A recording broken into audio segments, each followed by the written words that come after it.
একটাই বাক্য দিচ্ছি না, দুটো করে দেবো এটাই তো না, দুটো করে দিচ্ছি সমান করে, যেটুকু আপনাদের পছন্দ হয় সেটুকু আপনাদের আর আমাকে পরে, বুঝেছেন?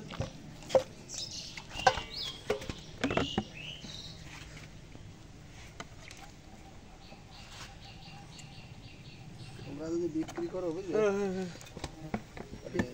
কতরে জায়গার দাম দেখে ওরা পার্টি আছে যে আপনারা আমার কাছ থেকে আগে একটু মধু দিয়ে দিই, আপনি খাটিয়েছেন বহুত মামু বলেন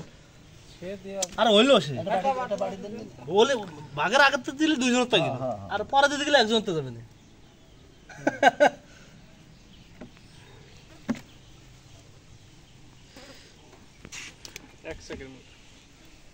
আসলে প্রাকৃতিক মধু